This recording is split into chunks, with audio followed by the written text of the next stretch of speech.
Deep, trying to find what I can't see. What's to say, but I can't speak. But now I see that she needed me to be the man that I can't be. Hell, it's just so I can see. Same short, different picture. Yo, it's your boy Stretch. I'm here with Word of Mouth TV, new and upcoming TV channel on YouTube. Make sure you watch regularly for new interviews, new mini documentaries, and things about young people. Right, today with us we have Michael, Mr Mujo, upcoming artist. So yeah, just gonna ask him a few questions, to get to know him and what he's really about. So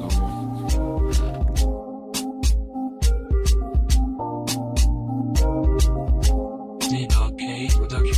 Apollo Beats. Baby Mojo, tell me look at my room. Oh yeah, Mujo, dance away your sorrows. Nah, baby Mojo, tell me look at my room. Oh yeah, Mujo, dance away your sorrows. Nah, baby Mojo, Mujo. I'm here with Michael, trying to find out what he's worth. So, with the first question, this is gonna question that a couple people asked me to ask you. How did the Mojo song really come across? Well, it was a thing where I was just vibes in like what I normally do, just sing and stuff like that. So I got a nice beat that Apollo made me, and yeah, got put on Twitter, which I didn't know about. So I got home, and then people was like, "Oh, Michael, you're on Twitter, right? What's going on?" And I just checked Twitter and I saw the video, and then people started tweeting, retweeting. It got about. Then I got told to make it into a real track, and then it came about. So basically, if the 30-second video did not get as much buzz as it did, would you have made a track? No, I don't think so, because it was a thing where, because it was getting so much, like, it was getting known, like people liked it. It was a thing where I had to please the fans. So this is what they want as an entertainer. Your job is to please the fans. So if more than 100 people ask me, nah, you need to make this a track. So obviously, I just did what the fans wanted. Then. So we've heard Mojo. That's kind of like an Afrobeat feeling to it, and I've heard your new thing that's kind of popping off. I'm not gonna lie to you, but that's like like a different type of music. So what type of music are you trying to go for? What type of audience are you trying to capture, or are you just trying to be like flexible with everything? Right? I think because the music industry, I think the music industry, to make it, you need to be versatile. You need to be able to do all types of stuff. Like, let's give examples like J Hus now. Like, he can do different vibes. He's got like the Caribbean kind of vibe, Afrobeat kind of vibe. You know what I mean? So to reach out to all the crowd, that's what I'm trying to go for. So a bit Afrobeat, a bit R&B, something. You know what I mean? Cool. So basically, you popped off this summer. This time next year, what are you looking to have achieved? By this time next year, because already, even after one song, like a man getting shows, I'm getting called up for so like other things in it. So by this time next year, what I want to do is basically be up there with top artists, like maybe from like doing features with big artists like Mo Stack, Tion Wayne, all of that. Be up there. So when it comes to big shows, my name's like, you just see Mike L on the. So what artists specifically are you talking about that you would like to do features with? Like, say you had to pick 3. If I was to pick 3 artists in the UK. It's a tough one because there's so many good artists. If I was to pick 3 artists, I would say J Hus. Yeah, J Hus. Yeah.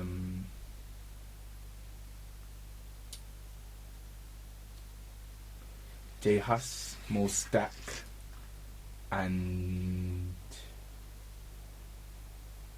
probably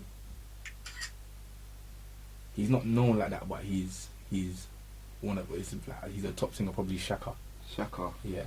Shaka. Alright, cool then. So there's been a lot of negativity about your song, saying that you got the bars from SK, this and that, your thing is a cover that it's not really yours. What do you really have to say about that? What do you feel to say about that? How are you going to address that? Really, and for me, I think it's a win-win all the way, because the way I see it is, if you don't get hate, then you're not doing nothing. You're not doing nothing that people want to talk about. So everybody can clearly see it says Mojo cover, so they can't say like I'm trying to make it mine or anything. Like once you see Mojo cover there, your brain should tell you there's an original. You're gonna go check it out as well, innit? So it's a win-win for me. I don't really see it as a problem. So since that 36 seconds video been dropped, it's been buzzing. Has your life changed since then? Has any aspects of your life changed since then at all? So like my life's changed so much. Like just walking on the road. Like, I don't think people understand how good it feels to make something that people enjoy listening to. So like you're walking on the road and I just hear Mojo. I hear people singing Mojo. Like you walk on the road and girls come up to you and start trying to take Snapchats and selfies. Like it's mad. I need to get that one day. I think I'm gonna have to drop a song or something. You know what I mean? Like that. So I swear down. Yeah, my life has changed, to be honest. What changed for the good though? Changed for the good, yeah. So you see in this, you just make sure you pursue this music career, like. Because initially, like, I wasn't like those normally know like I wasn't trying to pursue music. I thought I was going to be a footballer. You know what I mean? Yeah. But it gets to one stage where you need to be realistic. Alright, cool. So basically, word of mouth TV. I got a little control of Michael's phone, went on his Twitter, his Instagram, Snapchat, things like that. Got his fans to say what questions they want him to answer.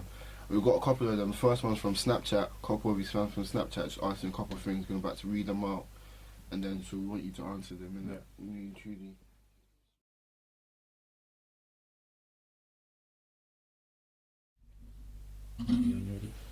Alright, cool. So the first question we got is from one of his fans on Snapchat, Fexy99.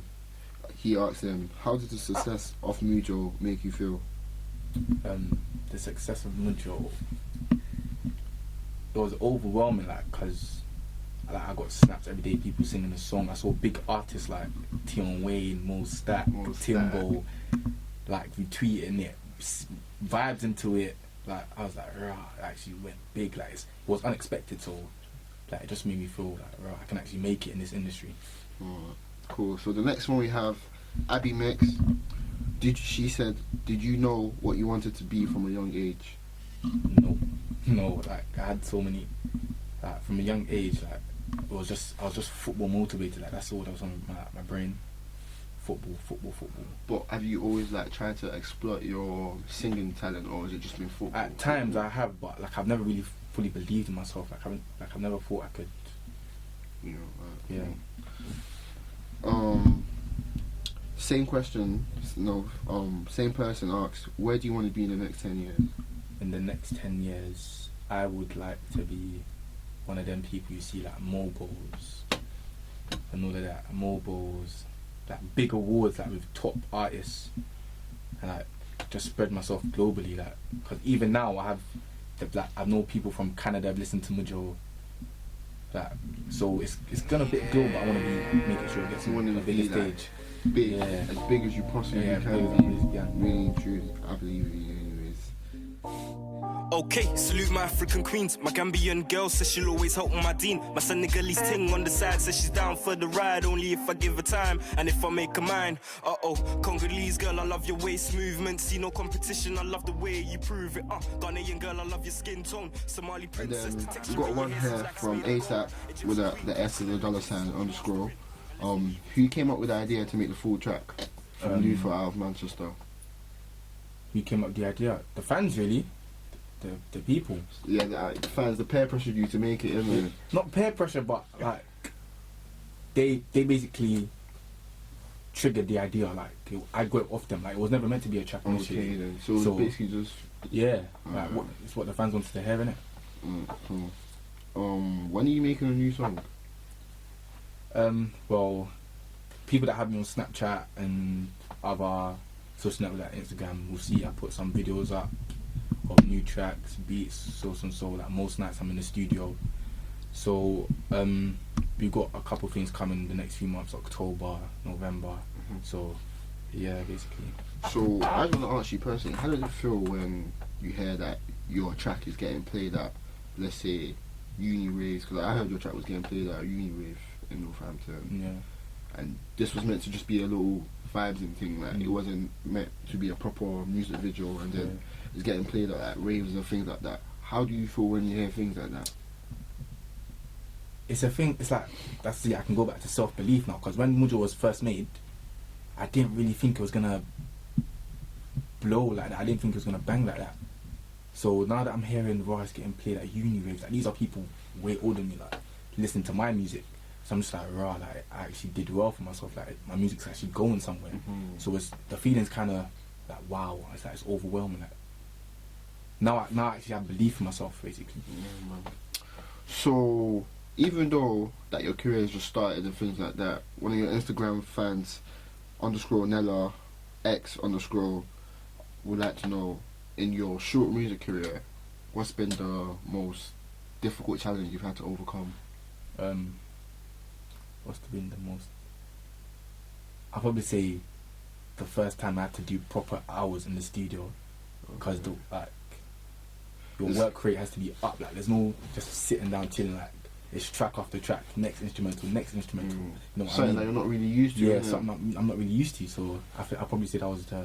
But did you enjoy it though? But yeah, I enjoyed the process. So, say if you had to do like every single day of your life, track after track, studio, would you be alright with that? I would be alright with that, because the thing about me, I would not enter the studio if I don't have faith in that track. You know what I mean? Yeah. Unless I know. But before Mojo, I had faith in the track. I was like, Yeah, you knew it was gonna be a like banger. I knew, like, come on, this. But did you know it was gonna get so much views though? No, Be I real. did not at all. I knew it would be a banger, but I wasn't looking at so much views. It's not even about so much views, because people have more views than that, but it's so much views in the short period like, of time.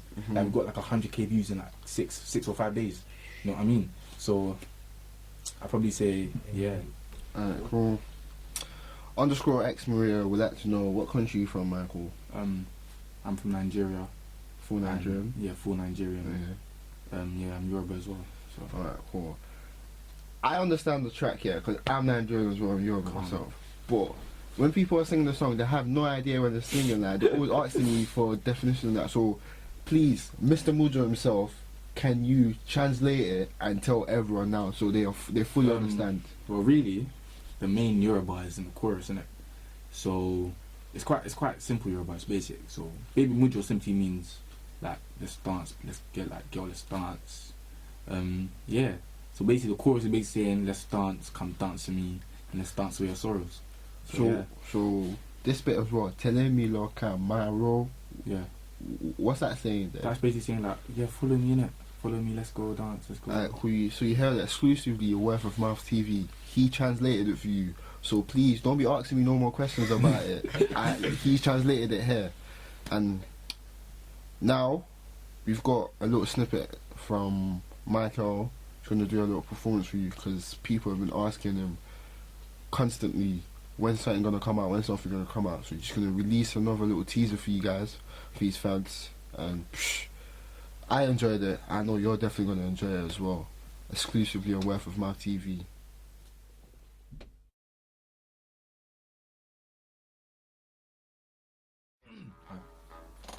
This is going to be a little snippet of Into Deep coming soon, so just make sure you watch out for it. So I'm going to give you something right now. Na na na na na na na na na na na na.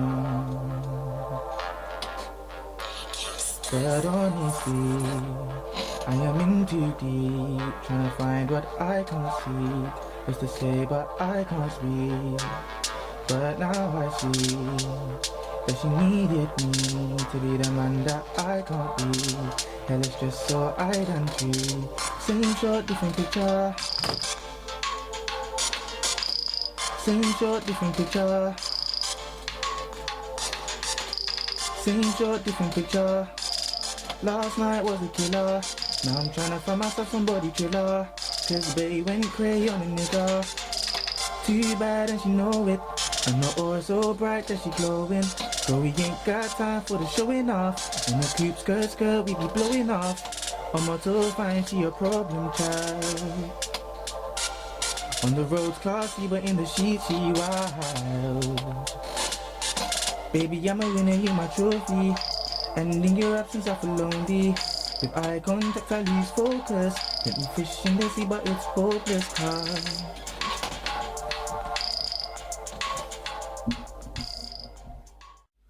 Alright, Cool. Thank you for watching. Make sure you like, share, subscribe, and repost. Michael exclusive. Inspire, recognize, and change perceptions. Exclusive of Word of Mouth TV. Make sure you follow on Twitter, Word of Mouth.